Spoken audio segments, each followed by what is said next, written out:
Le logement est au cœur des attentes de beaucoup de Clichéois, je l'ai entendu lors de mes déplacements pendant la campagne, et nous nous engageons à créer 1000 nouveaux logements d'ici 2020.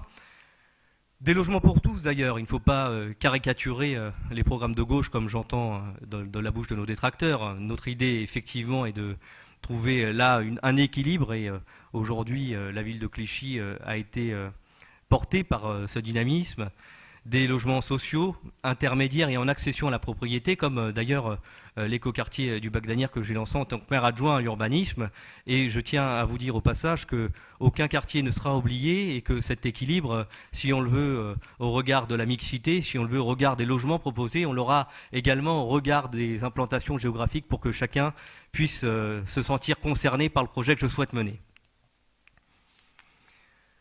Je voudrais là aussi, et c'est vraiment la droite ligne du programme que je mène, me lancer dans une gestion totalement transparente, car je crois que la gouvernance contemporaine le requiert. Nous avons déjà travaillé dans ce domaine, dans la mise en place de commissions transparentes dans différents domaines, dans l'attribution de logements ou de places en crèche, mais nous continuerons de réunir des commissions d'attribution et les résultats de ces commissions seront rendus publics pour que vous puissiez appréhender clairement la façon dont les choses sont organisées.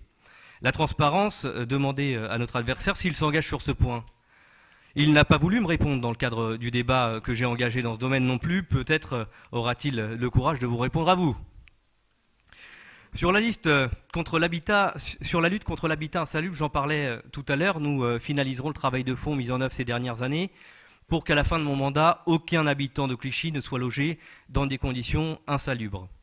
Et d'ailleurs, je lisais le programme, si on peut le qualifier ainsi, de Rémi Museau, et il laissait transparaître lors de ces échanges qu'il favoriserait au prime abord le logement de personnes qui sont hors de Clichy, puisque son projet, je vous le rappelle, est de vendre la ville à des promoteurs et de réduire 20% les logements sociaux. Donc lorsque l'on parle d'équilibre, c'est évidemment pas de l'autre côté que ce qualificatif est valable.